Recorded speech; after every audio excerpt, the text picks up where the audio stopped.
tuning in. We've had a bunch of conversation going back and forth, but we haven't formally started yet. Just waiting for a few more people to join.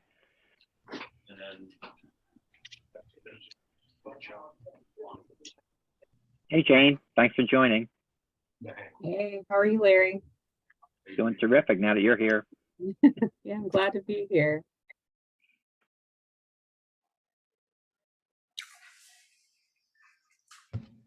My neighbor, Steve.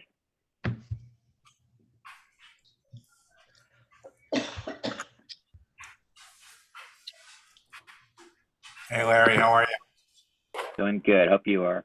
Yes, we are. Thank you.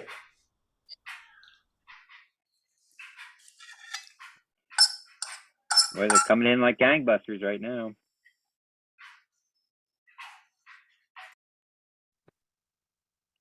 We typically have around 30. It's fallen off a little bit over the holidays. Hopefully that'll pick up, or we'll find out why, I guess, how to get more people attending. Larry, will you tell me everyone you would like for me to make a host? Tonight, I'd say it's mostly just the counselors. It's your program tonight. We're actually on the receiving end. That's the intention anyway. Awesome. Jane, I just made you a host. Yeah, I'd say each of the counselors as they sign on. Mm-hmm.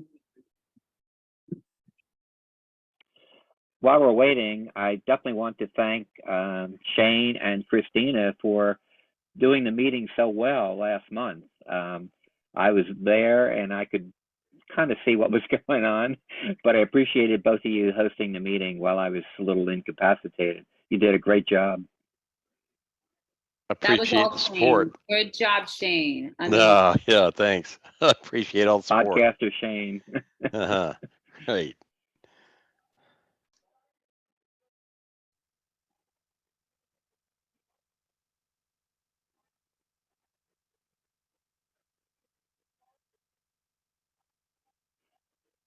Whitney, good to see you. Hey, Larry.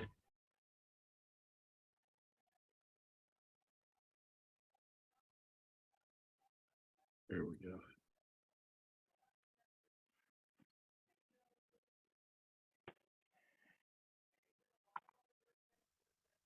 Give everybody a minute or two, and then we'll start rolling here. Hey, Dwight.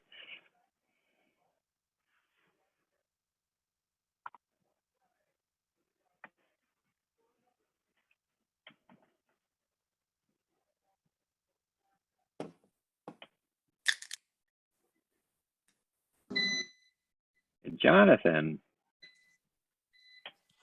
Hey, how are you? Can you hear me? Hear you just fine. I'm making dinner at the moment, so I'm going to keep my camera off, but I will turn it on when it is our part of the agenda. That's fine. I think we set a record tonight. I think the most city council representation we've ever had, as far as I can remember, was 2. And over the last 2 years, we had 0. So we are doing remarkably well tonight, and let's hope that continues. Anything from 0 is certainly an improvement. Well, I still host your meeting, so you're always going to have one. Yes, but now you're an official counselor. I have to be careful. All right, let's get going, I guess, and just have everybody join on as they come on. I'm going to do things a little different tonight because I know that Christina, she's one at least that has to leave a little early today. So for temporary purposes, I'm going to skip the roll call, especially it seems like people are jumping on like crazy, and then we will get to it, but we'll get to it perhaps a little bit later. And I think instead of doing the approval of the minutes right off the bat, maybe I should take advantage of Captain Tomzak, since you're online, and let you do the police report first. Sure, happy to be here. We are too. Excuse me. I apologize. I'm looking at something on a map I wanted to make sure I talked about. So I know everyone is probably very anxious about the shooting that happened at North Hills. I'm not going to be able to provide any details about that. I will reiterate the fact, and this is a fact, that the two people involved knew each other, and that on the lives of my children, there is absolutely no danger to anyone in that community on the lives of my children. So without getting into the details that are not public information, I will just tell you that I have no concerns about the safety in that community as related to that shooting or anything like that. So let's let time handle it. Let's work through the processes, and I'm sure there'll be more stuff coming out in the next couple of days about that that'll make it all clear. But I don't have any concerns at all about that, which is not to say there aren't issues at North Hills sometimes. So we certainly, in the last 28 days, also had a shots fired call over at King's Bowling on the other side of Six Forks Road. There is armed security out there, and we have been working with Kane Security and suggesting some things that they can do, including cameras and working with more security out there to hopefully stop that from happening again. So I think that there's a lot of people working on that problem. Otherwise, the only other issue in that area that we've had are just complaints about trespassing and homeless, trespassing on the property and bothering patrons of the stores over there. The other things that I wanted to mention are we had 11 larceny from motor vehicles in the area. So that's a theft from a motor vehicle. In every single one of the cases, the vehicle was left unlocked. Every single one of the cases. So just tell people to lock their cars. The other thing, and it's kind of good news, we had 8 motor vehicle thefts where someone stole a car. And in 0 of those cases was the vehicle left running with the keys in the ignition. So we're making it harder for them to steal our cars, but easier for them to get into our cars and take stuff. So I don't know. I feel like I'm winning and I'm losing at the same time. But really, those numbers are not bad when you look at the size of the area and look at crime patterns across the city. And none of these are really patterns. They don't really have a lot in common. It's scattered across the entire area. The two patterns, well, the one pattern that I did want to talk about was there's some reports of larceny from motor vehicle attempts and a peeping Tom up in the area of Poland Drive, which is just north of Northbrook. So we're trying to piece together whether this is an isolated incident or part of a pattern. We're working it like it's a pattern now. No one's been assaulted. It's just a gentleman who was peeking through windows and things like that. And so what I would say is if you have people in your neighborhood that are suspicious, give us a call. Let's get out there and investigate it.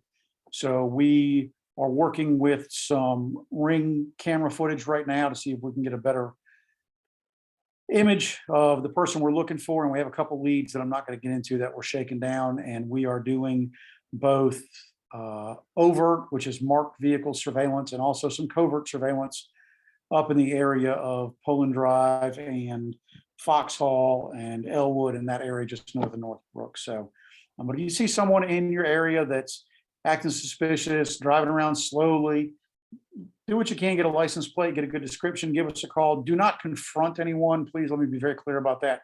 We don't want you confronting anyone. There's no trend of violence or anything like that in any of these motor vehicle theft patterns or peeping Toms or suspicious people or things like that. But in this day and age, I can tell you flat out, you just don't know what people are carrying on them. So don't confront people. Give us a call. If we miss them today, we'll get them tomorrow. That's the way that it works. So good police work is just about persistence, persistence, persistence. And then a lot of silly people call it luck. That's not luck. That's us knowing what we're doing and finally being in the right place at the right time. So it is a little bit of luck, but we're persistent, we get it. The other thing I wanted to mention was there was a shots fired call at Eastgate Park on November the 16th, and people kind of lost their minds about it. So this is the first shots fired call we've had since we stopped the pattern back in April in that area. So there is no pattern here. This was an isolated instance as far as we can tell. We have stepped up patrols in Eastgate Park, and that's led to a couple of arrests for trespassing and some drug violations for people being in the park after hours. But we're not seeing a pattern like we were when I first came to the district in March. So I think that we either, as I said, got that person or got that gun and didn't know it was them, because we did recover guns in the neighborhood on some traffic stops, nothing actually in the park. But we could have just picked up that gun and not known. Or people were scared off and did something else. So we're increasing patrols in Eastgate. We're working with Parks and Rec to try to get some other more permanent physical solutions in place, but that's a different animal. And we've got some hoops to jump through with Parks and Rec about some things, but we're trying very hard. I would just encourage you again to call 911, let us know. And like I said, we've been out there since November the 16th. I will tell you, we are sitting at 634 sworn officers right now. And there goes a fire truck by my station. 634 sworn officers, which is 164 short of what we need to be. And that's not counting anyone who's on military leave, on limited duty, or things like that. So we are still short. We're still looking for answers to how to not be short, and we're doing the best that we can. But obviously, the primary objective for us is to answer those 911 calls, and so it takes us away from being able to do surveillance and things like that. Is there a question? Captain, I've got two of them for you, I guess. One is, well, speaking of Eastgate Park, when I was up there after dark on election day, I noticed two of the streetlights at the end of the parking lot were out at that time. I've since reported them. I don't know if you guys have noticed they were out and maybe they're operating now. I've never gotten an assurance that they're back. I guess I have to take a walk up there after dark. But the other thing is, we talked about perhaps having cameras at Eastgate. Is that one of those things that you're talking to Parks and Rec about? Yes, so we did have cameras up there for a little while for our pattern. We had portable cameras. They installed high in the light poles, and we didn't actually see anyone firing shots. This is back in March and April. We didn't see anyone shooting a gun. We saw some suspicious people that we thought, because they were walking, had a gun in their pocket, which is a great skill for you all to pick up on if you learn how to kind of see a hidden gun. And even on the cruddy cameras that we had, we thought we saw someone with a gun there, but it wasn't good enough detail to get identification. But those were temporary cameras. They've since been removed and moved to another location. They float them around wherever they're having trouble.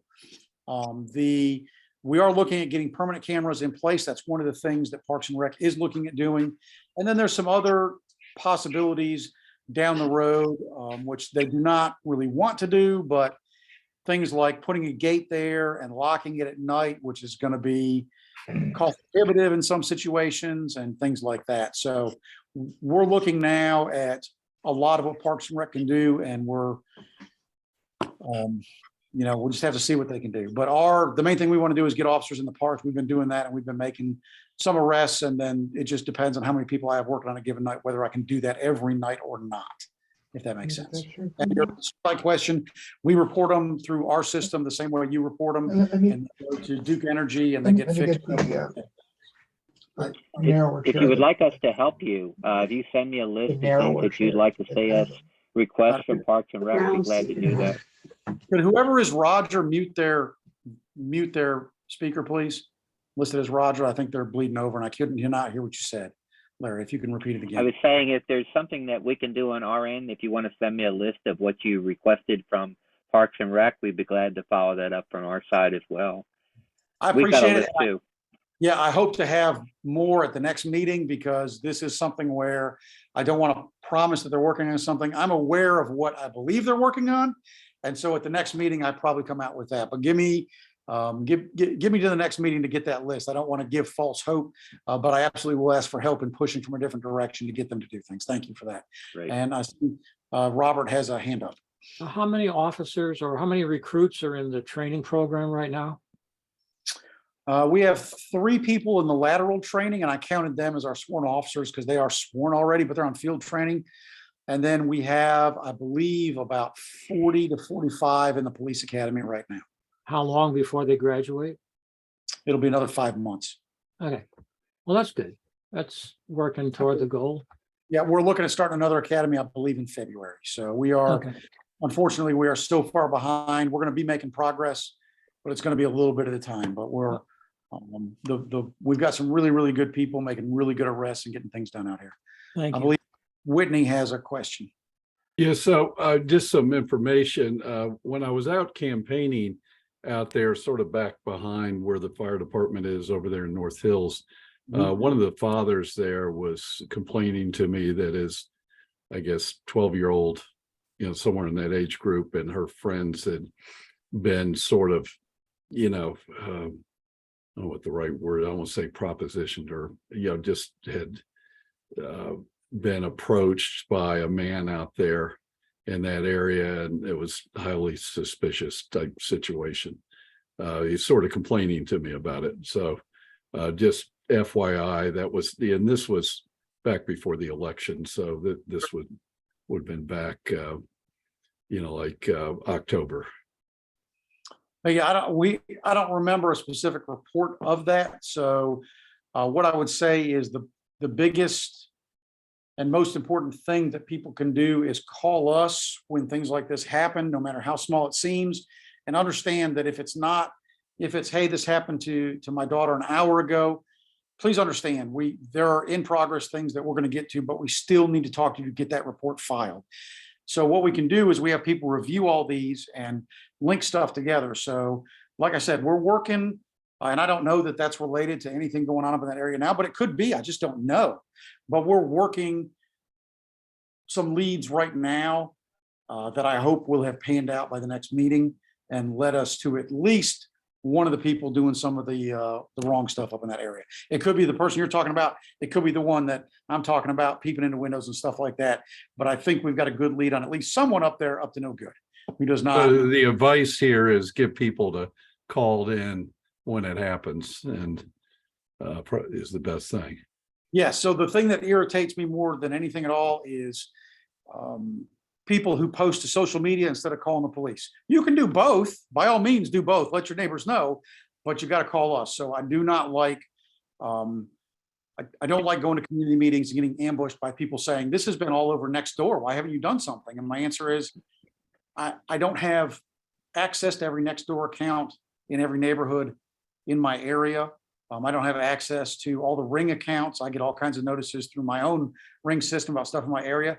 So what I would say is, and I get them on my Ring account all the time. People are like, oh, did anyone just hear those shots fired over here? And I'm like, call the police. And that's my message to people is call us. So we'll get to it. We need to get a record of it, because while we can't stop every single crime, what we really can do is look for these patterns and get some actionable intelligence that lets us jump on where these are. So the more we can figure out this person's doing something this day of the week, this time of the day, this location, now I can put someone over there, just like the shots fired at Eastgate Park. I can put someone over there for 2.5 hours, a couple nights a week. I can dedicate someone to that. I just can't dedicate someone to 24/7 surveillance. So I got to be really laser focused right now with my staffing, because I just don't have the staffing that I need at this point. So we're going to jump on those patterns. So give us a call. Yes, sir. And there were a couple, Steve, I see you with your hand up. Give me a couple things in the comments before they get looped around. There's no update on the Crabtree Creek Greenway trail shooting that I'm aware of. We are interviewing people for that. We have seen some leads go out, and we've interviewed some people, but there is nothing that is available to the public at this point. And I don't know that they've made any progress in the sense that we'd like to see them doing that. There was a question about road rage. We have not seen, at least in this particular area, we haven't seen the road rage instance like we saw last month. So good job to all of you for getting the word out of just tell people to let it go. So we still see them but we just haven't had them here. I'm glad you brought that up. I didn't even notice as I'm looking through the calls that we just have not had any of those aggravated assaults, people pointing guns at each other in this area. So nothing like that. Is there progress on an active shooter warning system? I don't know. And I think that there's no easy answer for a warning system. I will tell you that I know that it's being worked on, but I will tell you there are complications. The one thing that I don't think people realize is how many fake active shooter calls we go to in a month. So this is just a fact. And I will tell you that I think, having been to several debriefs about what was going on in Hedingham, I will tell you that the initial response from officers, not actually responding to the scene, but officers who were hearing it over the radio, because we sure radio channels are, this is someone else calling in a fake active shooter. until we actually got there, because this thing happens several times a month. We get a call about there are 2 people murdered in the house and someone's taken a hostage, and it's called swatting is what it's called. And it's one of the most horrendous crank calls that anyone can ever do to anyone. And so we are trying to balance an over response for what is 9 times out of 10, more times than that, 99 times out of 100, a fake call about an active shooter. And we get them, and the public never hears about it because they shouldn't. There's nothing to report to y'all. Someone's lying on the phone. And so I think that what we don't want is a system in place that triggers all the time for every call, if that makes sense. Because we don't want people getting in that sense of emergency so often that we're crying wolf and crying wolf and crying wolf. And then when it happens, it's not there. So I think my understanding is we are working on a system, but understand that we have to find something that's going to work effectively. And that's going to be harder than people think. Steve, you had your hand up over there. Thanks, Captain. So just to reassure you, the biggest concern on next door apparently is leaf collection. So, you have nothing else to worry about. The interesting part with Eastgate is, for those who have been here for quite a while, is that Eastgate actually was gated for many years because someone lived nearby, and every morning and every evening they locked up the gate. And then once that person moved on, so the big thing, one of the big things is out there is that there's been a carekeeper position open for like at least 6 months, if not more, and that would possibly be a solution there, because the big issue with Eastgate is just completely accessible, and it's funky in terms of it supposedly closes at dusk, but it has lit tennis courts. So a lot of us still walk through there when it's dark because it's well lit, and it's a nice place to go. So I think one of the things to think about is if there can be a volunteer type setup or something like that, or if we get the gatekeeper set up, if we can get back to gating it off, because obviously part of the issue is people do meet up there in cars. And I think that's probably the biggest issue. So that's something, hopefully Park and Rec is thinking about, because last year they did tell us that they had some funding for additional security, and that Eastgate was going to be added to sites that would be evaluated. But, nothing's happened since then. So hopefully it's still part of the evaluation process. So let me address that. So that is going on, but I don't want to jump the gun on talking about what suggestions are and getting people's hopes up. But I will tell you that has been going on 100% for sure. That's part of the emails that I'm involved in, and that they're pushing it harder and further, but it was already going on. That assessment was already happening. And I will tell you, yeah, they brought up the gatekeeper. And so I don't want to get anyone's hopes up, but I think, one of the things that we're pushing is some type of gate. And I don't know if, it's a money issue is what it is in a lot of cases. How we would, because if you don't have a volunteer, you got to pay someone to come do it. And then if it's not open, then who do you yell at? You don't want to yell at a volunteer. And I got to be honest with you, Steve, when I came here in March and we started having the shots fired issue, my first question to Parks and Rec was, how in the world do you close a park at dusk, but you have lights on the tennis courts? I said, that doesn't make any sense to me. So yes, you bring up great points, and I hope I'll have more information about Eastgate Park when we meet in December or January, wherever our next meeting is going to be, end of December, beginning of January. It'll be January. Yeah, great points, Steve. Very good points. I give you my assurances that process has been started, and they're working through that assessment process for what do we need to do to make the park safer in terms of lighting, camera, gates, things like that. Great. Thank you, Captain. Yes, sir. And thank you for the everyone. I appreciate the kind words. We're doing the best we can. The most difficult thing, and I had another supervisor, and I want to be mindful of your time, but I want to let you know this. I had a supervisor in here talking about how he's frustrated with he's not being able to problem solve anymore as an officer. And I said, well, we try to problem solve as supervisors, but we don't have anyone to send out in the field to try out our solutions. So we're working the best we can, but we have hope. And I think that what you've got working for you is the most professional agency in the state of North Carolina. They're doing a great job with what we got. We're doing a lot of hard work, and we're going to do everything we can to continue to make your area just as safe as we possibly can. We're not always going to get it right, but I promise you, we're going to do our best. And whatever I can share with you, I'm happy to share anything that I can. If I have information, I appreciate you understanding there's things that I just can't share. And hang on, later this week, there'll be some stuff out about North Hills, I suspect, as that becomes public. Being respectful of time, are there any other questions before you all move on? I think we're good for now. Thank you, Captain. Appreciate it, and we support you. Thank you. I want to jump on the opportunity to talk to the counselors before some of them have to leave. Counselors, it's now your show, and it's your opportunity to introduce yourselves and ask us questions for a change instead of the other way around. I thought we lost everyone. Again, I've been elected to District D. Very honored to have this position in the next 2 years. District D is Southwest Raleigh, so I feel like I'm visiting from afar to District A in this Midtown meeting. I'm really just impressed with Larry and his group for keeping their community group going over the years and providing a lot of information out there on different topics and issues that affect the area. So, I mean, I'm really here at this meeting to learn and just to stay, aware of issues that are going on in your area. I did serve as the co-chair of the West Raleigh Community Advocacy Council. And I no longer have that position, but still very much enjoy spending time with that group and appreciate their efforts. We are going to be sworn in this new council on December 5th, and our first meeting as a council will be December 6th. So next week. We have gone through orientation, the new counselors. I was just telling another counselor today that, we really didn't go over Robert's Rules of Order in great detail. We might need more training. So bear with us at the council meeting next week. I hope we understand how the procedures and processes.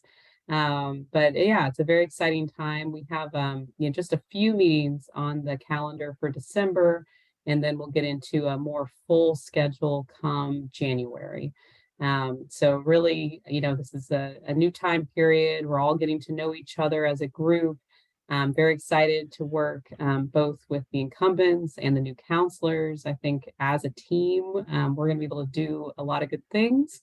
And really, ultimately, what we can do to me depends on everyone in the city. So being engaged with our neighborhoods, for me, with my district, as well as across the districts. And so these kinds of meetings, having opportunities to connect, stay engaged with one another as issues come up are so important. So again, thank you, Captain Tim, for keeping us up to date on public safety issues in your area. Those matters have been top of mind for me in recent, weekends where, some situations have been truly tragic, and public safety is something that, we just can never take for granted. Is something that we have to focus on. So in terms of my priorities, running for this position, truly it's community-led development, so community engagement, affordable housing, so thinking about making sure that everyone has a place to call home in Raleigh, and then finally environmental stewardship, so sustainability of our resources and the ways that we get around, making sure that we really are taking care of this community for generations to come. I'm going to stop there. Larry, if you have any questions for me, or did you want me to ask questions of the group? I'm not sure. Well, our preference would be that you ask the questions, because if you allow us to ask questions, I have a feeling we will fill up the rest of the time. So you're our guest, and I think it's important, with you being newly elected, that you perhaps ask members of the CAC things that might be on your mind first.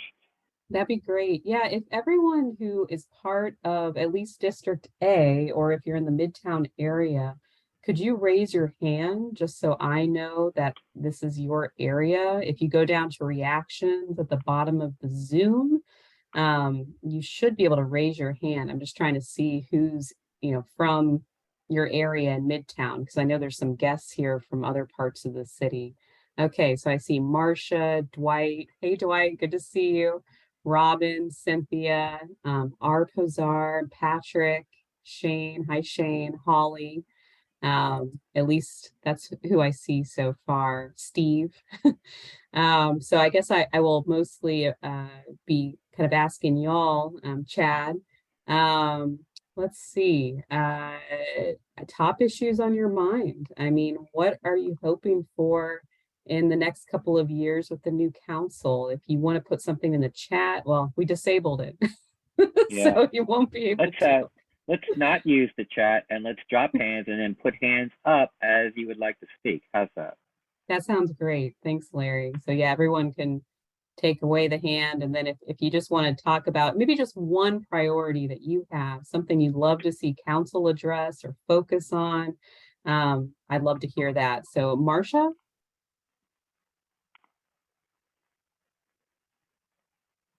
Marcia, you're on mute.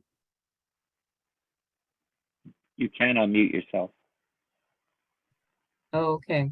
I think.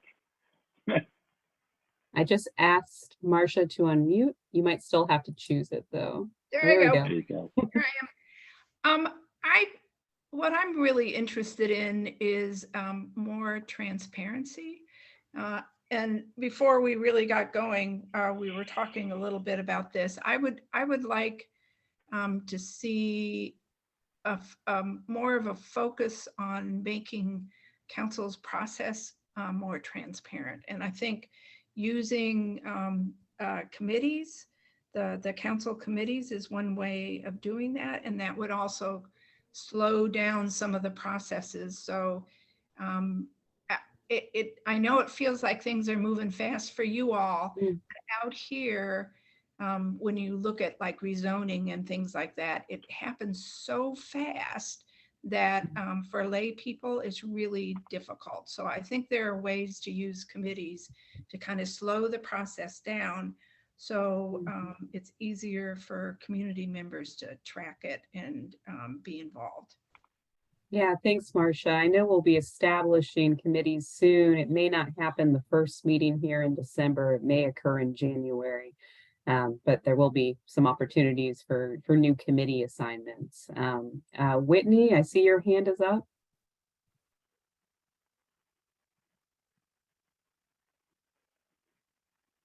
There we go. Okay. Yeah. So I think one of the main things, and this is pretty central to, well, to the whole city, but also specifically North Raleigh, is that zoning is protected, that we don't go into established neighborhoods and just mow down houses and put in multi-unit dwellings. That's what I've seen is, I see it as a big concern that started happening now, and people should be able to feel that they're protected, is to at least specifically in their zone neighborhood, that there's not going to be a drastic change like that.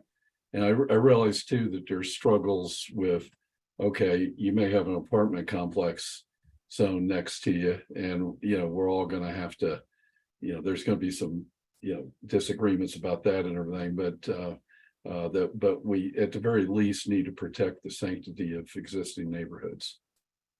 Yeah, thanks, Whitney, for that. I think there's been a lot of changes to zoning that have been a conversation. I know the city is going to be having some informational meetings about recent zoning changes, but I think further community engagement and really everyone kind of providing that input to help shape where we grow, how we grow, is really important. So yeah, thanks for bringing that up. I see Bob and then Robin and then Holly. So Bob, you're up.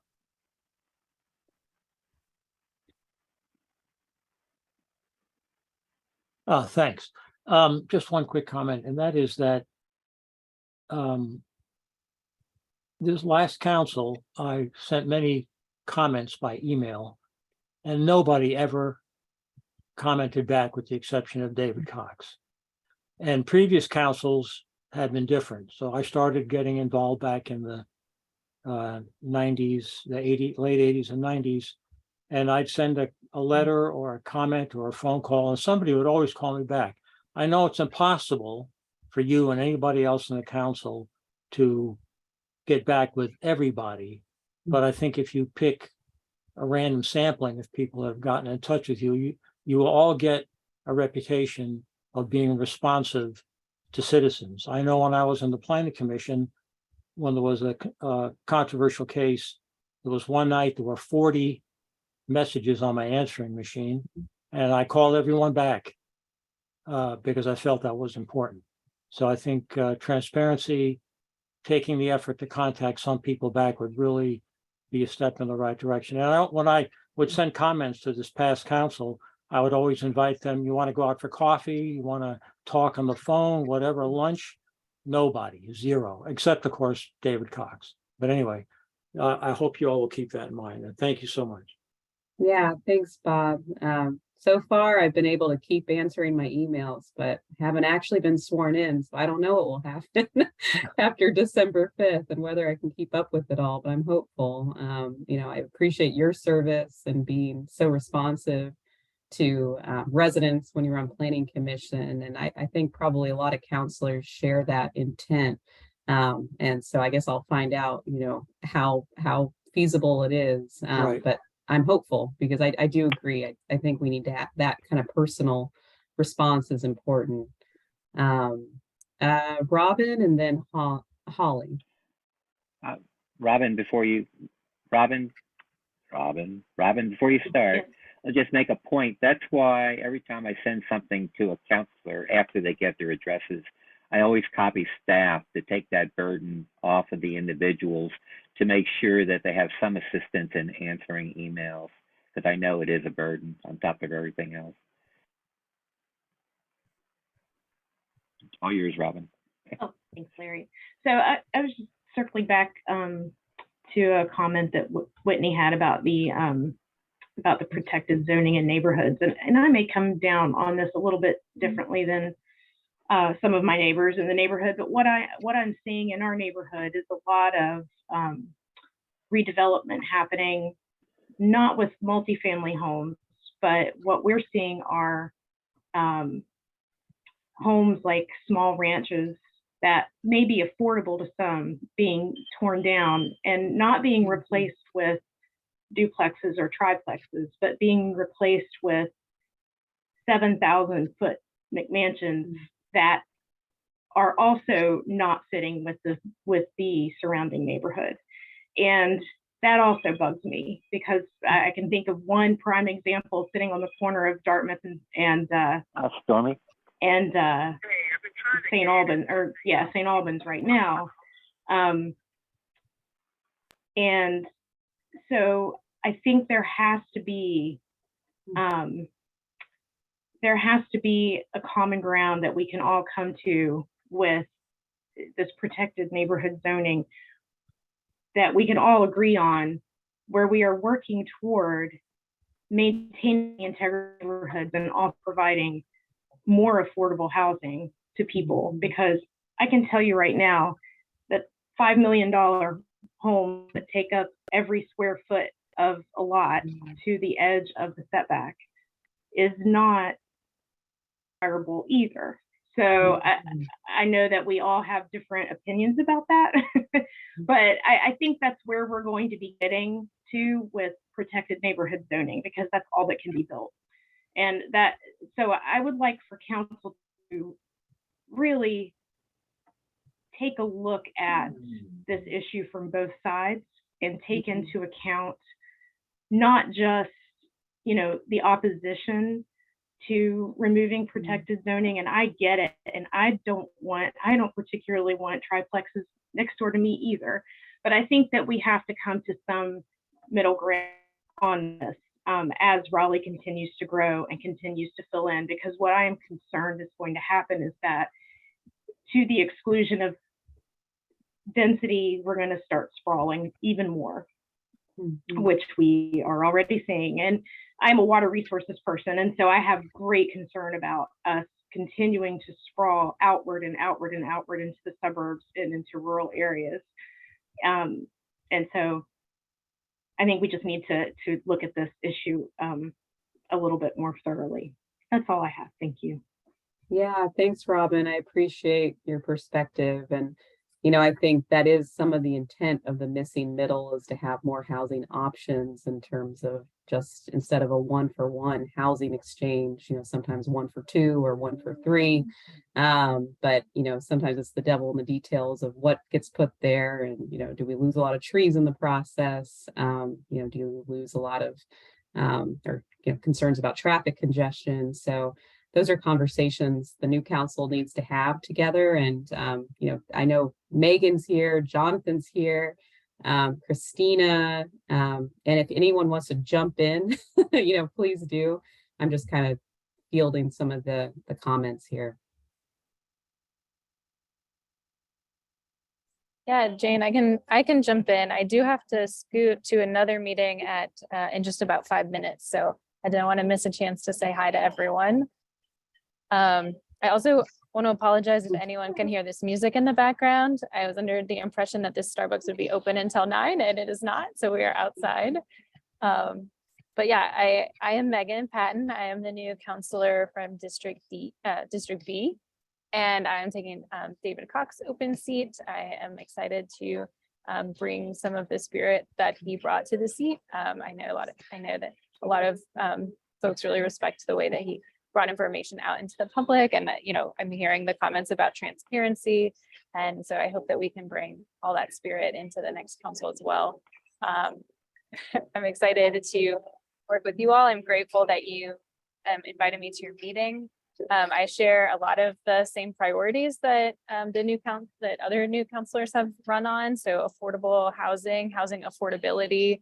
I think, you know, I would like to take a holistic approach in that there's sort of capital A affordable housing, but there's also just housing affordability, you know, having homes that people across the income spectrum can afford across the life spectrum as well. Because the home that you need when you're just out of college is different than the home you need when you are aging in place in your 80s. So I want to make sure that all those things are available.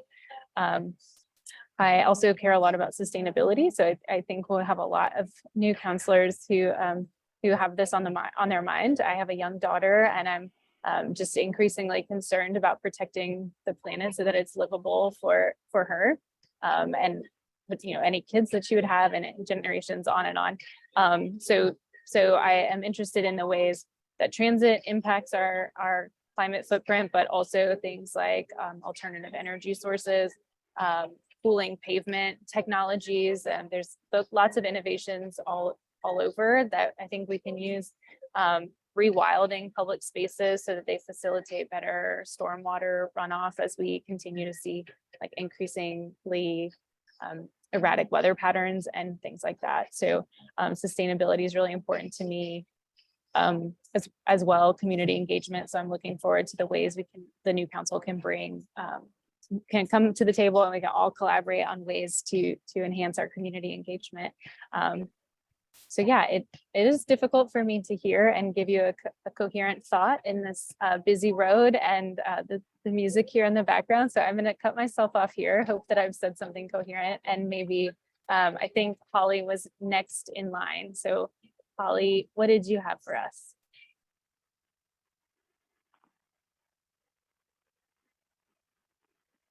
Megan, one fast comment, just so you know, as far as the Midtown plan goes, you'll find that housing for all income levels is a major tenet of the Midtown plan. It's something that we have been trying to get into as many redevelopment projects as we can where it's appropriate. What I mean by that, where it qualifies within the plan. That's something, maybe the wording we're going to have to look at in the future to make it more amenable to allow more developers to come in with affordable housing proposals, or just general wording in place of some of the specific wording that we currently have. Appreciate your time. Thanks for giving me a moment to share some thoughts and priorities. I would echo many of the things, all of the things that other people have already shared, so I won't repeat those. But I would maybe lift up just more intentional and systematic community public input and dialogue. I feel like we do a lot of these little online surveys and we don't necessarily know the results or where they're going. And then something crops up like new yard waste containers and you're like, wait, was this part of a survey? And did we really have a chance to have a conversation with our public officials? And so just like Captain Tomaszak sharing input tonight about the active shooter warning system, that was very insightful. And I think that happens when we have an opportunity to have dialogue as opposed to just a little online survey. So I'm hoping we'll get back to some of that. And on it kind of related to that, for the Midtown area, we there's a conversation at the city council right now about a variance for Kane's property to go 40 stories high. I think there's a lot of concern about that from a sustainability perspective in our neighborhood, traffic patterns. Just density is great, but until you put too much density in the environment and then things really start not to function well. So I think that will be one of the early things that comes up for you all on the council. And I hope we will go back to that comprehensive plan, which had years and years of public input as the guiding star, as opposed to what somebody wants to do to perhaps make their investment a little larger, or their return on investment a little larger. Thank you very much, both of you, for attending tonight. Yeah, thank you. Thanks for those comments. I think that's all. I mean, it's all really good to hear. It's in line with a lot of what we heard on the campaign trail and a lot of the same spirit that we're ready to bring to our work. I'm going to drop out. Thank you all, everyone. I'm going to dip. Good to see you, Megan. Is there anyone else who wants to speak? Counselors who have to go? Christina, did you have to run already? And I don't know if Stormy's been able to get unmuted by Larry. I think we just fixed it. I hope we just fixed it. Stormy, can you unmute? Yeah, can y'all hear me? Yes. Yes. Okay. Very good. How about you, Jonathan, just before we go on here? Yeah, I think I can unmute. Can I turn my video back on or no? Wait. You can. Okay, yeah. Go ahead, Stormy. Pleasure to have you here. Thank you, and I appreciate y'all having me. And I'm popping in and got to pop off. I'm actually at a community meeting right now where we're discussing with some folks who are facing evictions and folks who are currently experiencing homelessness. We've got a couple things that we're trying to work on with the county as well as the city. So I'm kind of doing double duty. So I promised Larry that I'd come by. So I wanted to come by, introduce myself, take any questions that y'all have for me. Then I got to jump off and go back into another meeting.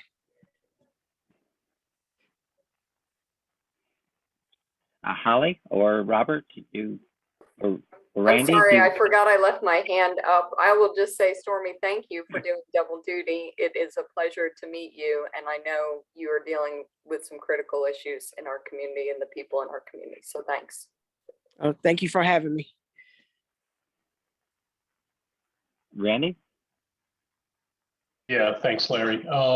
Yeah, I mean, I want to thank the council members for joining tonight. I know taking time away from your family or other important endeavors is an investment, and I can't thank you enough for that. I want to echo this. I kind of hear a sentiment of cautious development, right? I mean, I feel like we are on a railroad that nobody in the community has control of. I think we would all agree that we want sustainability. We want affordable housing for all of our citizens, right? I mean, it's an ecosystem. We're all interconnected. It's not an easy task, but I live in North Hills. I think we can all see the cranes from our homes. I'm worried about the traffic. It is really bad. I had an opportunity to talk to Mayor Baldwin last week. It was a good conversation. But I would say my takeaway is it's coming, and citizens, your input's going to be minimal. There's a vision that I don't feel like the citizens are a part of. And she had a rebuttal for everything. It was really slick and it was hard to debate. But I just don't think people are listening at the end of the day. They're cramming in an awful lot on a corridor that's not built for it. It's not like a downtown, grid where you can have multiple ways to get in and out. North Hills is it's a 3-street corridor. It's Six Forks, it's Lassiter, and it's St. Albans. And that's my biggest concern. It's not about not servicing our citizenry. So I would just ask the new council members, the returning council members, to just listen a little more. The transit piece, hey, we've got to move our citizens around. I get it, right? So it's a balancing act, but I don't think giving somebody rezoning before we've done studies and we understand the true impact on the citizens that are here, I just feel like it's the cart before the horse, and it's big dollars are winning. And I understand Kane and other developers are partners with the community as well. We need them. We're growing really fast. But I just feel like this is my takeaway in talking to her was buckle up, because change is coming and you get very little input in it. So I hope when you get in and roll your sleeves up, or those of you who are in there, I appreciate what you can do and the balancing act you're trying to take. And I'll leave it at that.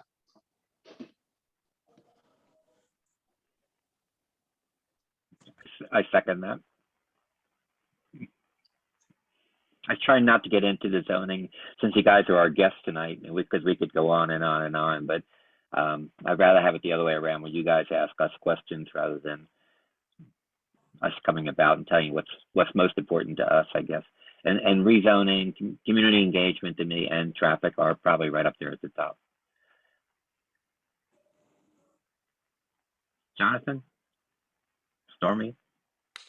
Jane? Well, this is my last meeting of the day. I don't have anywhere else to be. And I promised Larry I'd be here because I missed one earlier.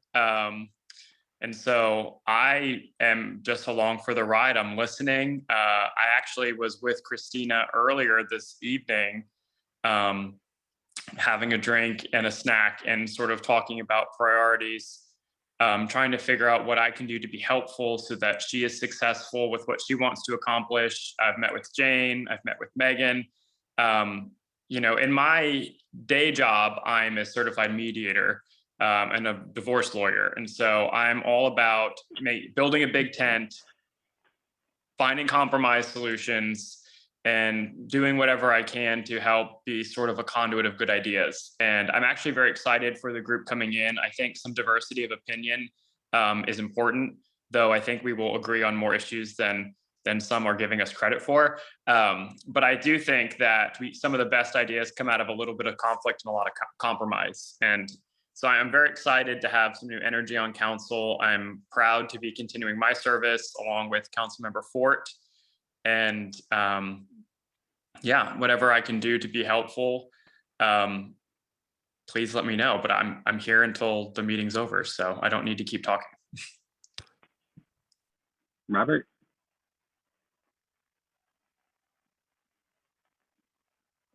Bob? Oh, I thought I lowered my hand. Let me lower that and take care of that. Okay, sorry. Okay. Jonathan, from my standpoint, as I said before, love to meet over coffee. That goes to all of the counselors. I'm all for mediation as well, so I think we can meet there halfway. And with most subjects, I think we've offered to do the same with the applicants. I've met with them once. Since then, they have not reached out, but I always tell them the door is open and to keep us appraised of what's going on. And that corridor seems to have closed, but that door is still open. And the same goes for you or any of the other counselors. And being here tonight, believe me, is a great step forward. As I said earlier, our record, I think, was having 2 counselors at one meeting. And that goes back probably 5 years. And over the last 2 years, out of 4 possible counselor representatives, we've had none. So we're making a giant leap forward tonight, and let's hope it keeps on going that direction. Okay, counselors, your chances to ask us. Larry, what was your favorite dish for Thanksgiving or the holiday break? Funny story there. We were supposed to have turkey for Thanksgiving, but unfortunately, my cousin, who is a great cook, got COVID. So left us in the lurch. Fortunately, we had a nice chunk of beef for our crock pot, and we had beef for dinner and a bunch of sides, and that was our Thanksgiving. Kind of wound up shut in, just like my cousin was. So, but I hope everybody else had a great time. Yeah. Well, another question I have is, and what gets you all excited about your area? So where you live, your neighborhood, what is it that, really, makes you happy that you live there? That's the easiest question. Before y'all go further, I'm gonna hop off because I got to give a report based on some city stuff. But Larry, you know how to get in contact with me, and I'll try to catch another meeting later time. I sure do. Thank you, sir. All right, thank you all. Y'all have a good evening. That's for me. That's an easy question to answer, and I'll let others chime in just as well. We moved here because this particular neighborhood is well lined with trees. Houses were built in the 60s and 70s, and we've had a very stable neighborhood. As people essentially get older and age themselves out of the neighborhood, we have more young couples coming into the neighborhood. So it's a self-sustaining neighborhood, and it's maintained its culture, it's maintained its appearance, and has the availability of a great park and swim club. So it's just commercial products coming about all the time. Local coffee shop is terrific. So I'd say it's a great place to live. Good part of the city. Unfortunately, I think we're going the wrong direction, but we're trying to maintain that neighborhood integrity. Look at all the hands. Yeah, I see Cynthia or Steve. This is Cynthia. Can you hear me? Yes. Okay. Hi, I'm in District E, just inside the Beltline, but part of Midtown. And we have a home there, and we have an office condo there, myself and my husband. And one of the concerns that I have had in the past 2 years is the traffic.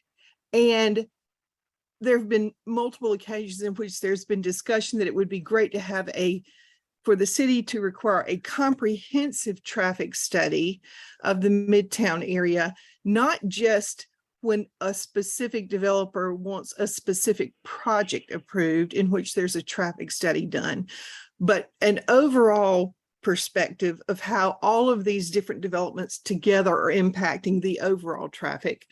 And I've been specifically concerned because the proposed multimodal bridge has options, 3 route options, and one of them is directly through my office condominium, but there's been no traffic study. And I have requested over and over and over that there be a traffic study before they choose a route, because you would think a bridge, the most important thing about having a bridge is to move traffic. And there's been no traffic study during the process of selecting a route for this, which I think the logic is you must have a traffic study for that.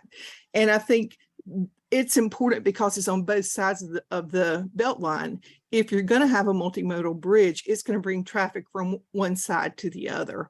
So you have to have a traffic study for both sides and how it impacts each side.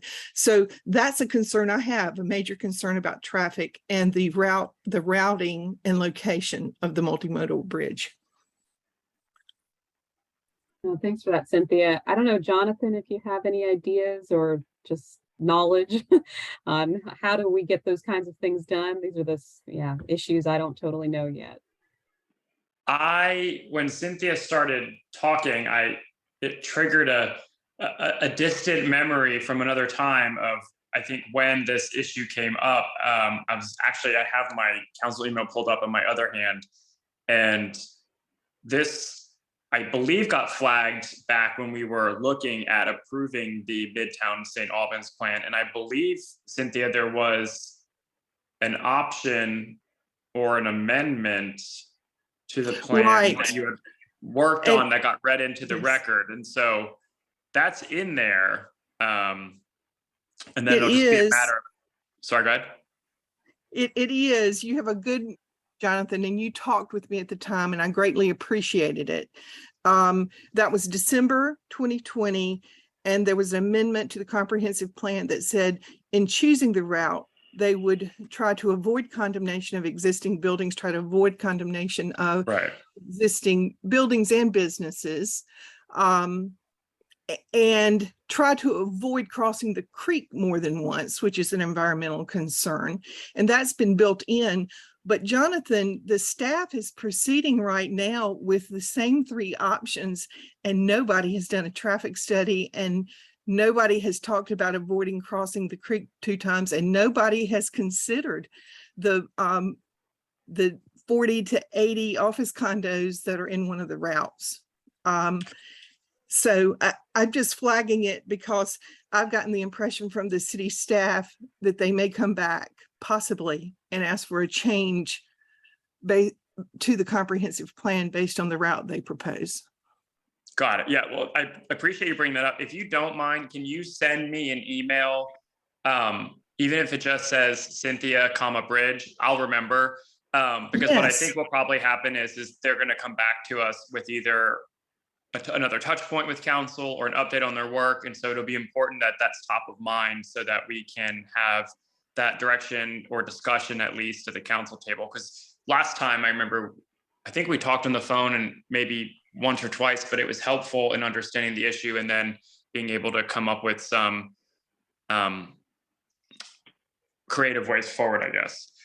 Right, and I would welcome the opportunity to meet either in person or in Zoom with any of the council people that would be interested in doing that.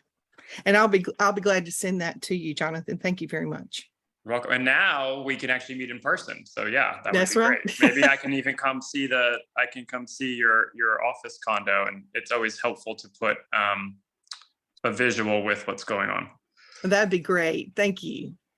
For the new council members, they should be aware that there is a study ongoing right now to try to, as Cynthia alluded to, of trying to decide the best alternative for the routing of that bridge. Now, there is no money for that bridge, by the way, even though it's in the Midtown plan, like many other things. But I think right now it's an engineering and environmental study first to decide where the barriers are structurally and environmentally, because there's a lot of wetland and they have to get over, basically. I've given them an alternative as well as Cynthia. So they've had input, but I think it'd be good to know that that study is going on through the Transportation Committee, and you just be aware of it, I guess. That's the best way I can leave it. We've had communication.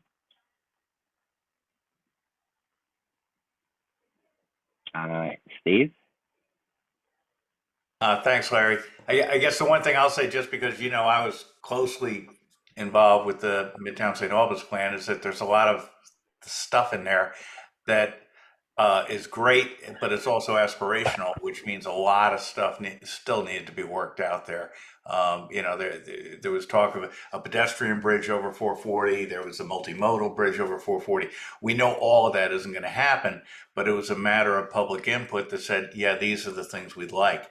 But going back to the original question, what do you like? This is an interesting area. It's always been an interesting area. We came here in '90 as reloads, and we were the kids on the block, or we were the young people with kids on the block. And now I got the kids that are adults. So, we're sort of like the older people on the block and the semi-retired people on the block, and the old guy that goes through, well, not the old guy, but the guy that walks his dog 3 times a day through Eastgate. So, but what this neighborhood offers is an interesting mix. Okay, we have apartment complexes that cater to affordable housing. We have houses that, yes, are getting bigger. We have houses that are sort of in the middle. But the thing about the neighborhood that's interesting is it is mixed, it's developed, it's growing. It makes it interesting. It makes it an interesting place to live.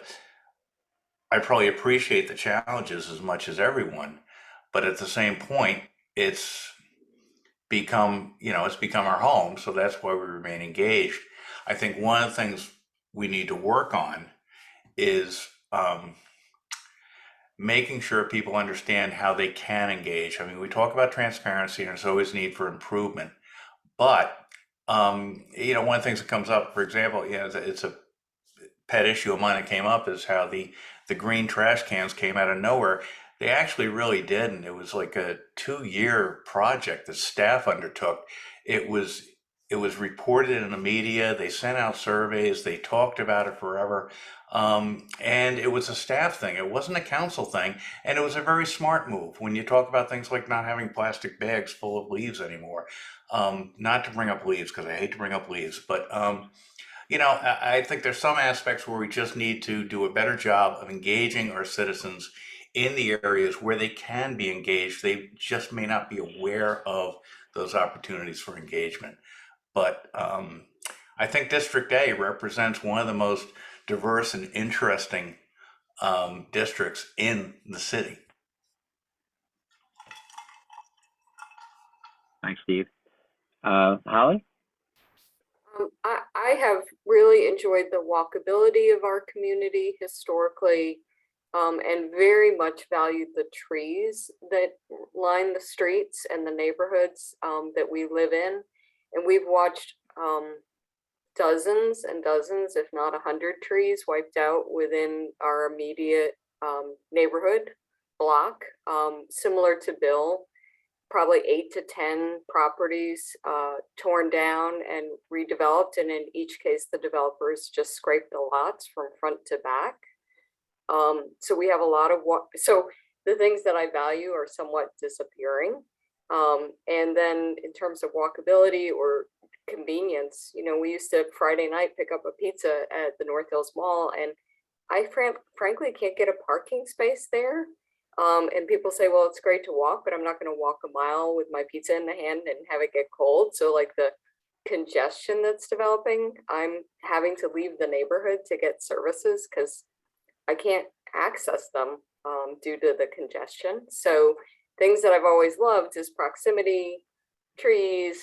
I do like the diversity of the neighborhood, but some of these things are really under a lot of pressure right now, and you know, having a negative impact in our environment and community. Thank you, Holly. Marcia?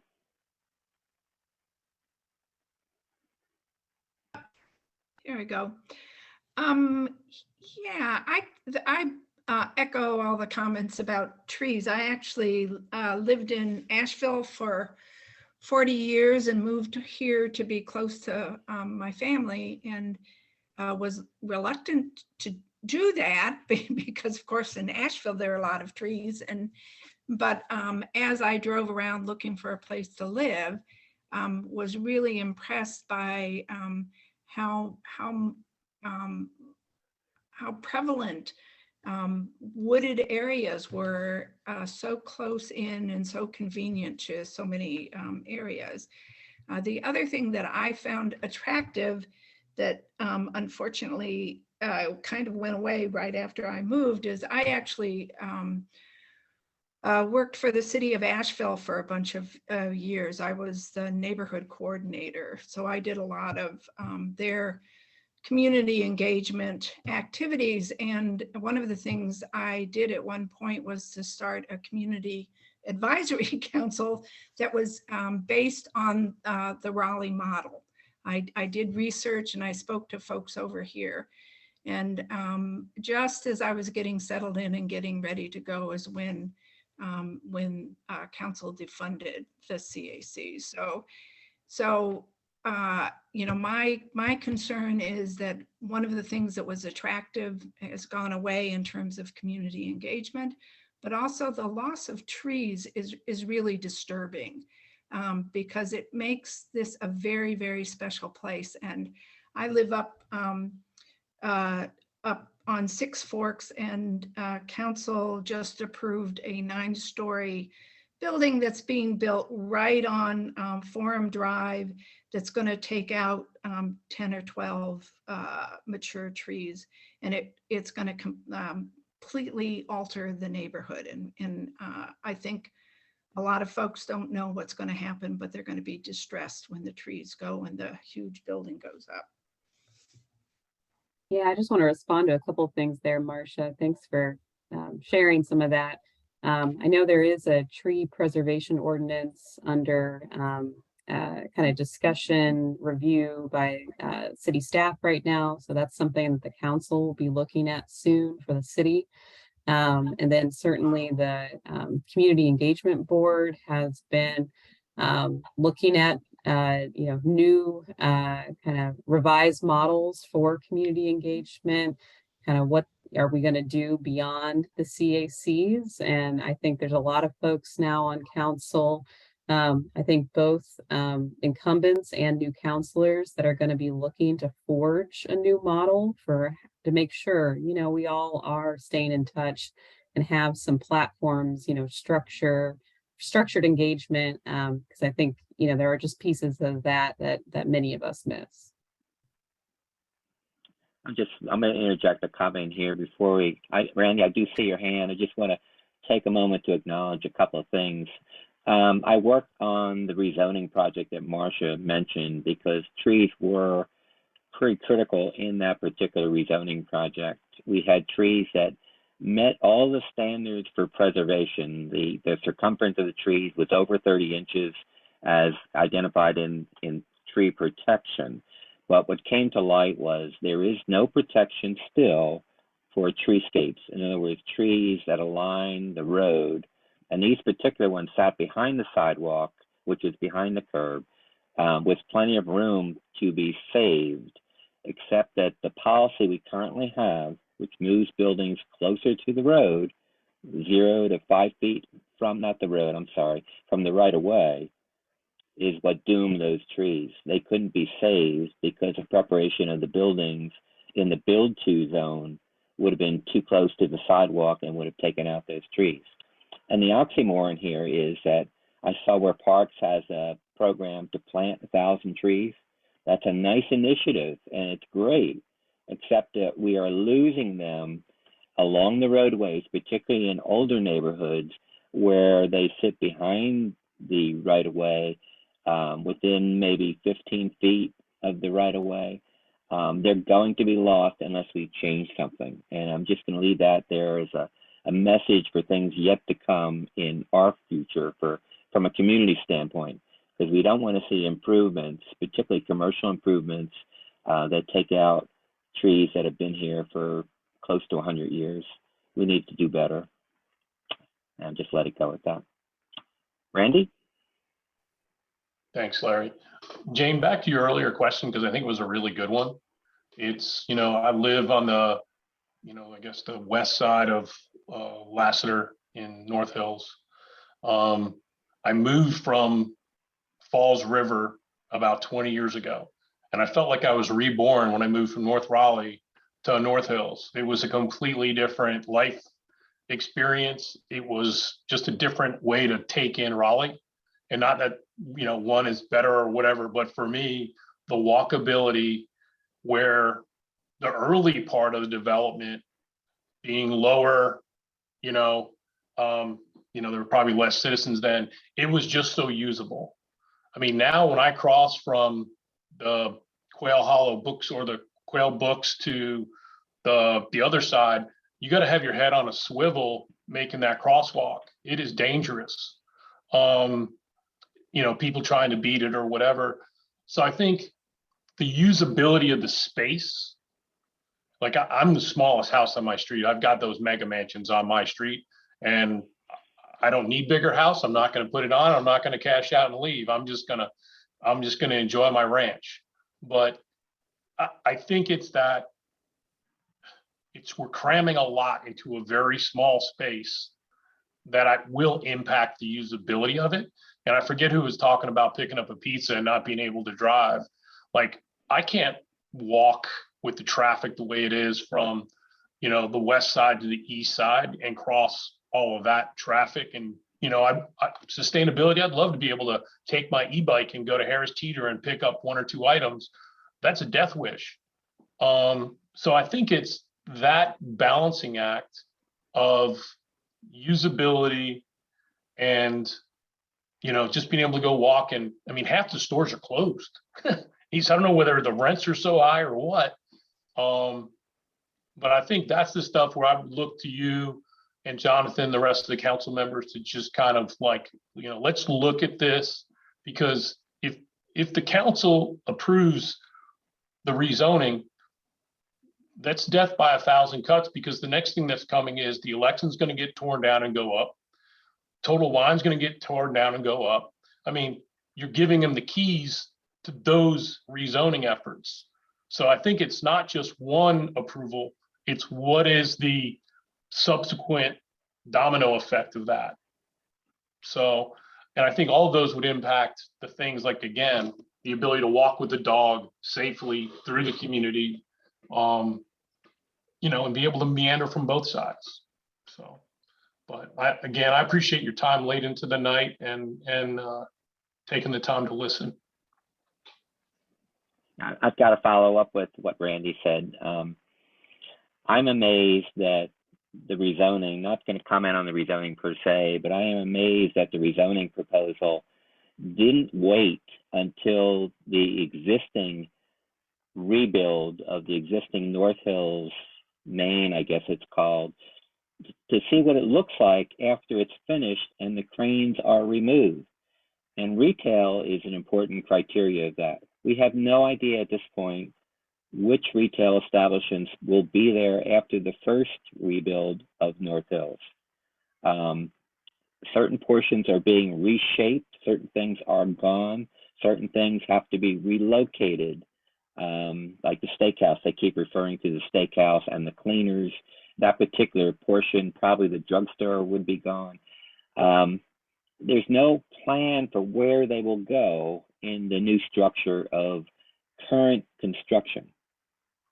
So one of the points I've been trying to drive home is to take a look at the current rebuild of North Hills first before you move on and start building in the parking lots. It's just out of sync. And I think that's what I guess is driving me to speak out, and this particular CAC that voted unanimously against it, to see what we have. And it's being constructed under the existing zoning. It's all being built under 12 stories.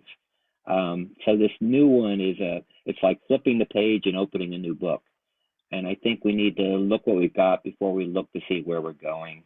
And that's the only message I'm going to have on the rezoning, I hope. So let's get back to councilors. It's your meeting. No, this is just super helpful. I don't have any other questions for y'all. You've given me a good sense of kind of what's going on in your area. And certainly I've been there myself.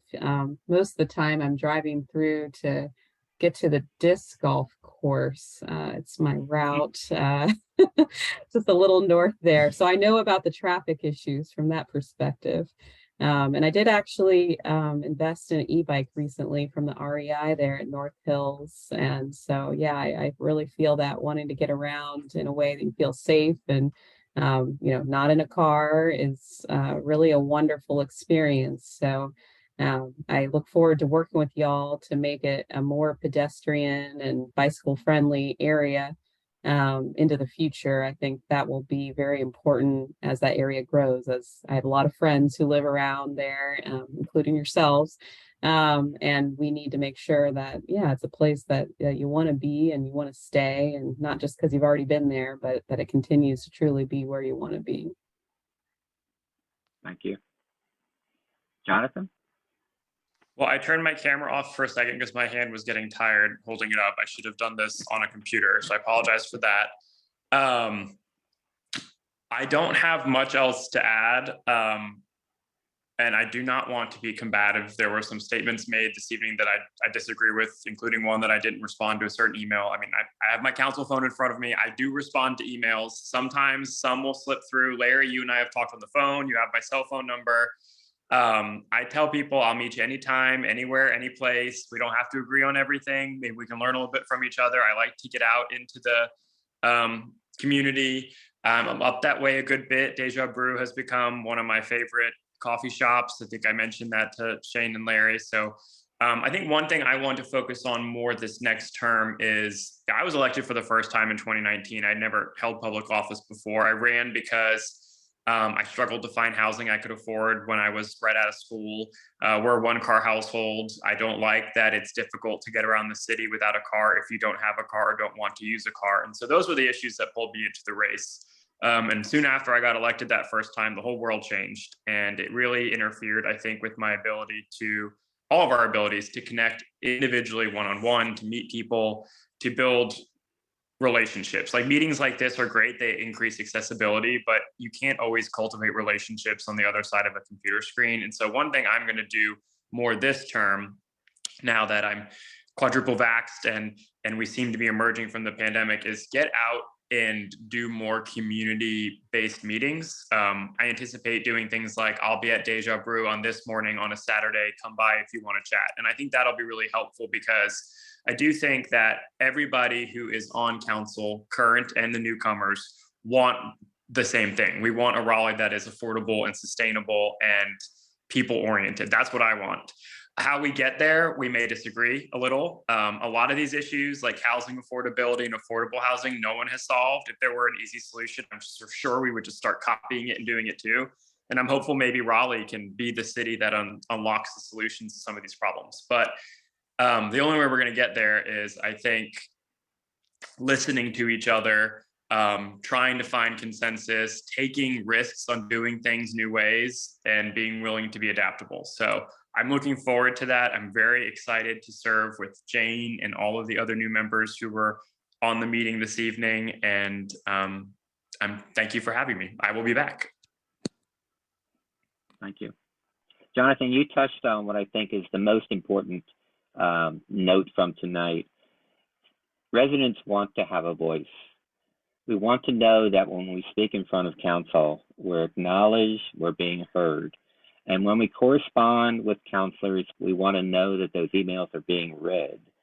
I respect the fact that you're opening up your communications and you're willing to talk at any time. That's great. That's what we want to see from everybody, including the mayor. It just hasn't been that way. Well, I shouldn't say it hasn't been that way in the past. It hasn't been that way recently.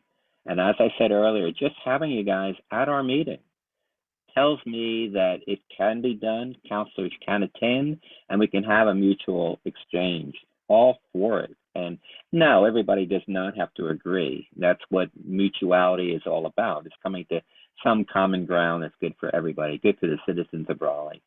And I think that's what we all strive for. And as far as the future for community engagement, I don't know which way the city is going to go. I think one of the things as a CAC that we are hoping for is acknowledgement and some support from the city. For example, probably coming January or a little later, we will probably try to go to a hybrid type meeting where we can combine both remote and in-person meetings. And we need a forum for that.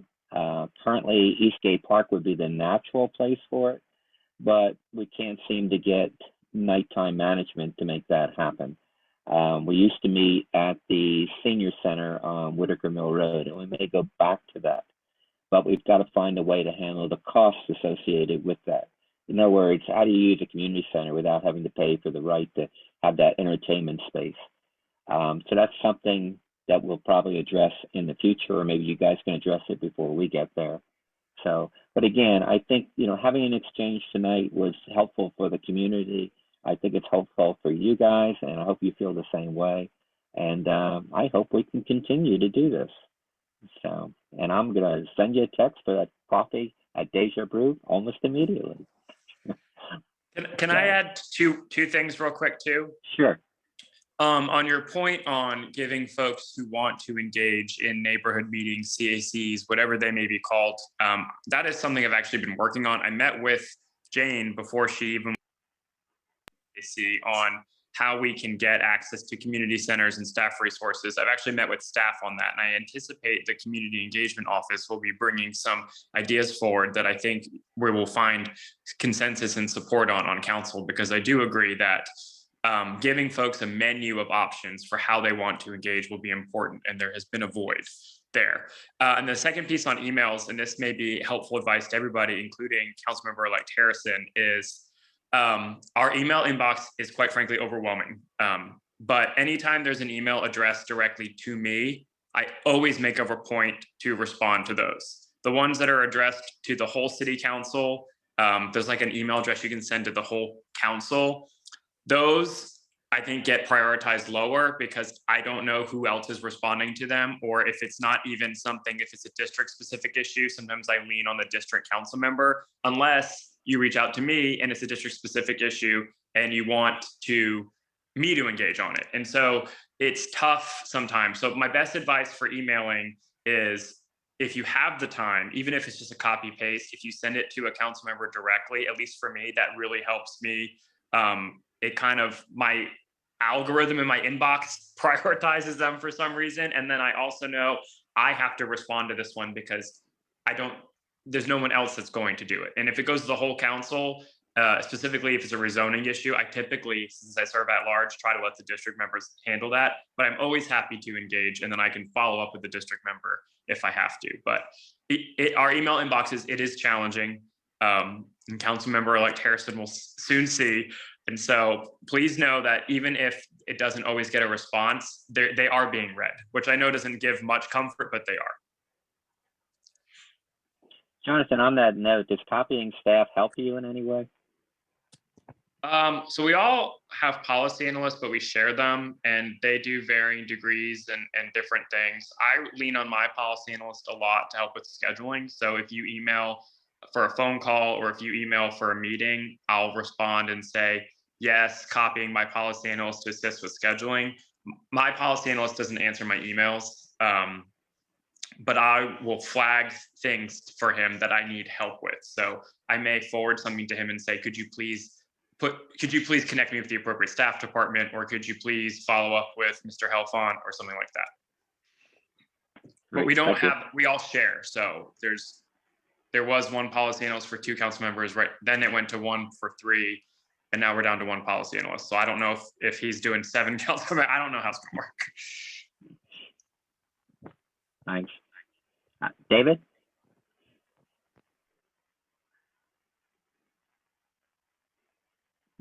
David, can you unmute? Yeah, and I'll drop real quick because the most important thing to this Raleigh resident is the Steelers who are on right now. But that aside, I'll just say I've never had any issues with this council or the previous council getting responses to emails or quick Twitter messages or anything. So maybe it's because I don't constantly send emails. I don't know how often other people try to reach out to council, but I have not had that experience. One thing that I am interested in seeing how this council will manage is I've heard a lot of comments about trees. I know if we lose a few trees in an urban center to make room for more housing, there's a lot of clear cutting that goes on around us. It's far more damaging environmentally. When people build their more affordable housing out in Clayton and they clear cut 500, 600 acres at a time, that's a lot of trees. That's undisturbed forest. It gets flattened because we don't allow, or if we roll back missing middle. So I hope we don't go backwards. I hope the people who say they care about the environment realize that, building, we have 540 South going in, who knows what the next one will be, 640, right? Will that be the next loop? If you want to fight the traffic and if you want to keep the trees, some of it means letting a city become a city. So I just hope that this council doesn't roll back, because I'm always more disappointed not in 3 or 4 trees disappearing from a neighborhood, but when I have to read about 500 acres being clear cut in Chatham County or in Johnson County, and I know those people are going to drive an hour in to get to their jobs in Raleigh, because that's not sustainable. That's the least sustainable thing you can do. Thank you, David. Okay, councilors, anything else, or should we get back to business?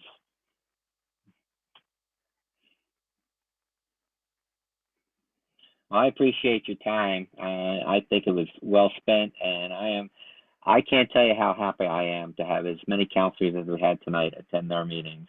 And we're going to find ways to get ourselves out there to more people. We use Nextdoor. I wish we could use city services to broadcast our meetings and put out our agendas. That's something we've wanted for a long time. It goes way back a couple of years. I guess the bottom line is to use city services as best we can to keep our CACs going. And we'd love to integrate into whatever system is coming about. I think one thing that's important to the CACs, and almost everyone that's currently in existence will tell you that they want to maintain some of their independence. In other words, management from the bottom up rather than coming from the top down. I think that's very important to all CACs. Structure, sure, and general rules like, not getting involved in politics, those are things that we can certainly live with. But in terms of items on the agenda, getting city staff involved, those are things that are kind of wide open and left to the individual CACs. So I think, again, it's something we'll address in the future and need to find a way for better integration of existing CACs and those that may be coming about in the future with the city organization that's being formed and also growing. And I think that's my final message. So, all right, one final call from either the councilors or the audience, and then we'll get back to some of the things that we overlooked. Last thing I'll plug is the swearing in is Monday, December 5th at 6 p.m. at Raleigh Union Station. Please come if you can. It is, of course, open to the public. It's going to be, I think, a good celebration. I'm looking forward to it. They gave us all printed invites. I have not passed or mailed any of mine out. It's at the bottom of my list, but I've just been telling folks. So if you did not know, you are all welcome. It would be great to see. Same. I extend the invitation and do not have time to send mine out. Jonathan, do you know when the new counselors will get their email addresses?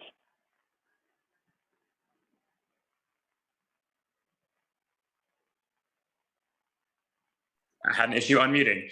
If I remember correctly, after the swearing in, that Tuesday is not only the first council meeting, but it's also the day that you have access to all of your stuff. Like, I think I got handed my city issued computer and email address Tuesday morning. So it is very overwhelming because you're sworn in and then you show up the next day and it's just go time. So you get your badge to the building, you get your computer, you get your email address. So all of that should be Tuesday morning. But our email address is our first name dot last name at RaleighNC.gov. So Councilmember-elect, her email address is going to be jane.harrison@RaleighNC.gov. She just won't be getting emails to that address until Tuesday morning. Thank you. I look forward to the onslaught, and if anyone wants to volunteer to manage my email, just send me a note. I can't even manage my own. Okay. All right. Well, thank you. And you're certainly welcome to stay on to the rest of the meeting, but I think we'll just move on, get back to some of our business that we did overlook. Take care. Let's go back to the minutes, which we overlooked, and see if we can get hopefully everybody received the minutes. They went out with the agenda, and I guess hopefully you've reviewed them. And if somebody can make a motion, well, not yet. Does anybody have any comments on the minutes?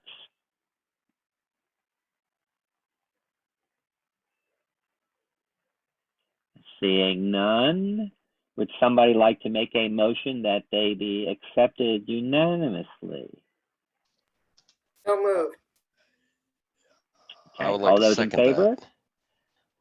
All those in favor, let's do a Yes. show of hands. Yes. Yes. Excellent. Anybody that said no? Take that hand down, Shane. Okay, then let's have a motion to approve the minutes unanimously. Or did we do that already? Did you do that, Holly? Yeah, I did. You're good, Larry. Okay, good. Let's move on from there. All right, getting back to just general information. Does anybody have anything to add? And if not, I will throw a couple things out for you. Anybody in the audience have anything they'd like to share? Yes. In what way, Larry? Suggestions for future topics? Yes, in terms of everything, I guess. I will throw out first a question for you. We typically in December would not have a formal meeting. We'd have a get-together of some kind. I don't see that happening under our current circumstances unless somebody has a suggestion for some way we can socialize. Maybe if we can get some city space someplace, we can do that. I would like you, if you think it's feasible to have some kind of social in December, send me suggestions perhaps, and then I will send it out to the membership. If you have anything and you want to comment on that tonight, that would be great. Give you a moment to do that. Otherwise, I'm going to suggest that we not meet formally in December.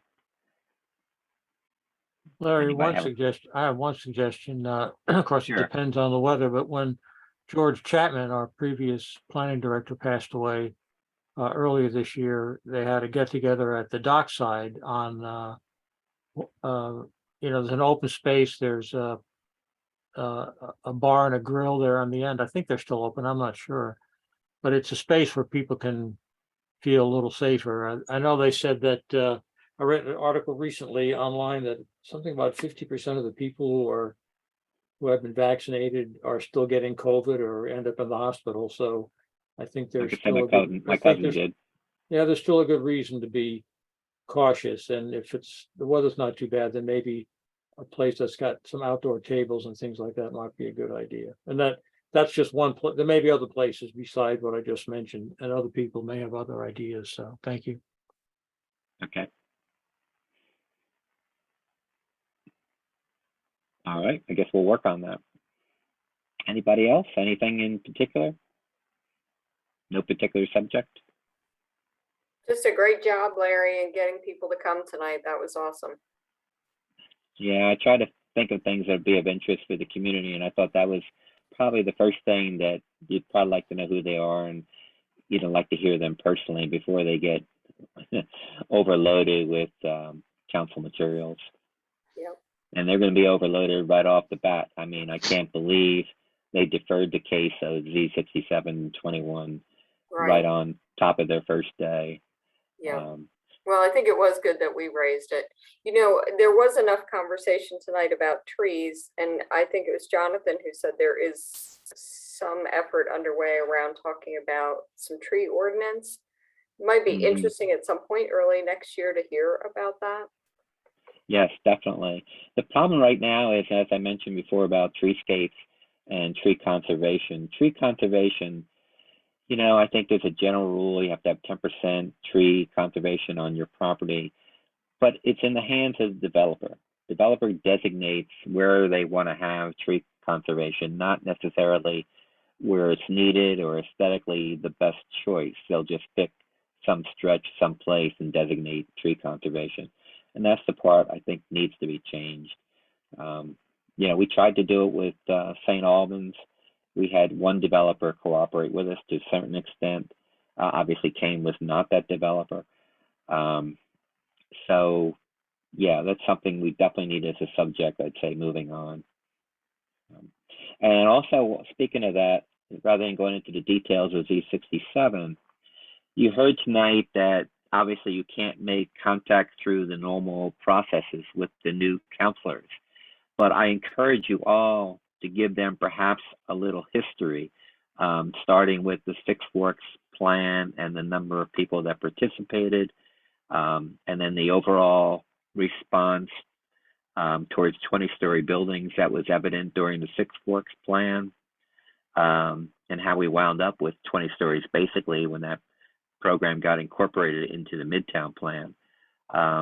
And there isn't any development that I'm aware of, and I try to watch them all, both within our district and that one below us, that has proposed anything more than 20 stories. Kane is the exception.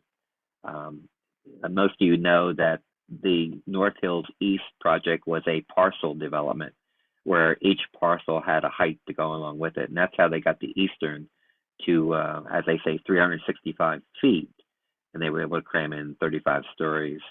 So that's the exception to the rule right now. And I think that's a point we need to keep trying to make to the council, because there's a lot of people that try to make that comparison. Well, you have it right across the street, but you don't have it since the Midtown plan, and you don't have it even in the comprehensive plan. I just rechecked that for a, what do they call it?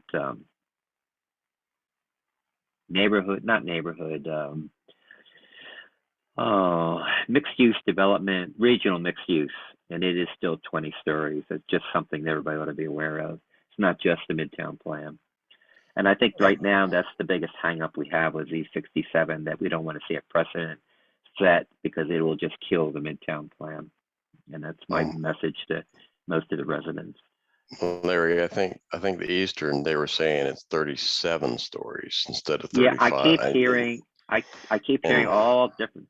Their advertising, I think, says 35. Yeah, I'll double check it. And it's over 20. So yes, it's over 30. Yeah. Right. Yeah. And there's two more to come, by the way, a 23 and a 26, I think it is, without any further approvals needed because of the height approvals already. So that's coming about. Anybody with any new business, old business, general comments? Somebody had just said something about talking about the watershed. I don't think anybody's aware of this, but there'll be a Board of Adjustment case. It's been continued twice already. Trinity Academy up on Bailiwick Road. They used to have about 70 acres, and they sold off 35 for residential development, saying that they could manage their school on the remaining 35 or so. And now they have requested from a 40% reforestation requirement in the code, they wanted to go down to 25%. So I'm going to that Board of Adjustment meeting on December 14th to speak against this move. I don't think that the Board of Adjustment, there's nothing in the code about, and I think that I've heard that they are proposing a land swap. There's nothing in the code that allows land swaps, and I don't think that the Board of Adjustment would be authorized to do something like that because it's not in the code, and they're not in the business of writing code. But anyway, there's always attempts at nibbling away at the edge of the watershed and reducing our watershed protection. So December 14th, 1 o'clock. It's on the city website. You can pull down the agenda and see what's going on. So. And that's a quasi-legal hearing, right? Yes. Yep. So no, you can't, no hearsay. You can't say someone told me this or that. You have to read a factual, what appears to be a factual commentary. So you have to be careful. Good. Or the other attorney, the attorney representing the petition will jump up and say I object. That's happened to me once. So it's not easy for citizens, for the average citizen, to know what to do sometimes in situations like that. So, but you'll learn pretty quickly. Thank you. Yeah. Thanks, Bob. Well, I guess the question I have about that is, if you don't go, what happens? You know, I think that that's the problem that I'm having with the rezoning process, is that if Larry isn't keeping an eye on it, or Rob, or you're not keeping an eye on it, things happen because there's so much development and rezoning going on, and it happens so quickly that the new council members will not be able to keep up with it. So is there an organized way for us in the community to track it and help the folks around us understand what's going on? Because they're not going to pay attention unless we bring it to their attention. Well, I think the unfortunate thing is that some political people, some of our representatives, think that if there's no opposition, that it must be okay. They can go ahead and vote for it, which is not always the case. And you have to go there and present a good, persuasive, opposing argument. And unfortunately, it falls to just interested individuals. And if you don't have somebody to go down there and bang their shoe on the podium, so to speak, you know, something might just slip by. Yep. And even if you do that. You know, I did that on the development Larry's talked about. I did that over and over and over again, and it made no difference at all, honestly. So it's discouraging. But I'm glad you're going to that Well, one. all you can do is try, do your best, No, and then, you know. I read about that one, and I don't know enough about it. I'm glad you're following up with it.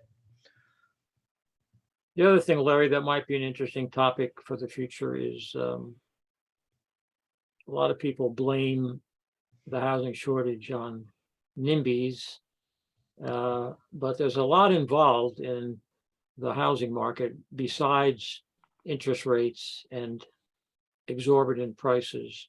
There are other factors like what real estate firms, the extra fees they charge, and I can do a deep dive into some examples of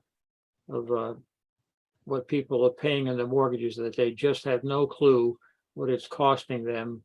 Because most people move about 10 years, every 10 years. And the lost opportunity costs and things like that. I think it'd be an interesting subject to look at all the costs that affect affordability. Yes, good point. I've looked at the cost for other things. That's one thing I have not done. Good point. If you want to do that, Bob, that'd be great. Okay.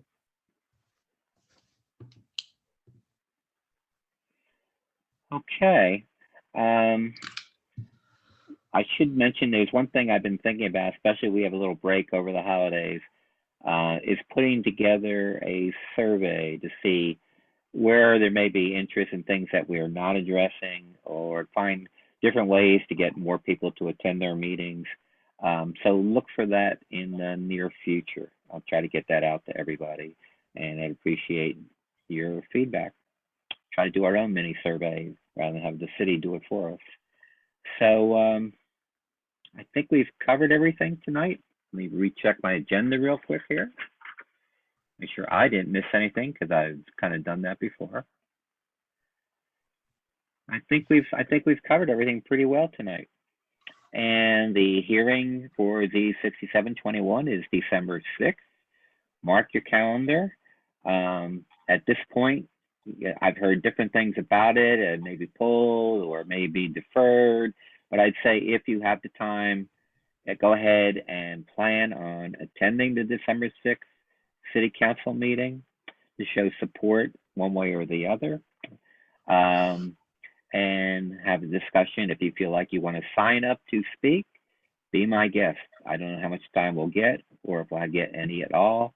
You never know. It's the mayor's kind of discretion. So that's the big thing that's coming up in the interim. And other than that, we'll be in contact. So if nothing further, I'd like a motion to adjourn. So moved. Thanks, Larry. You're more than welcome. All those in favor, just say aye. Aye. Aye. Aye. See you all, and have a great holiday, and do some great shopping if you so desire. You still got till midnight to do a little cyber shopping. So take care, everybody, and See you, Larry. till I see you next time.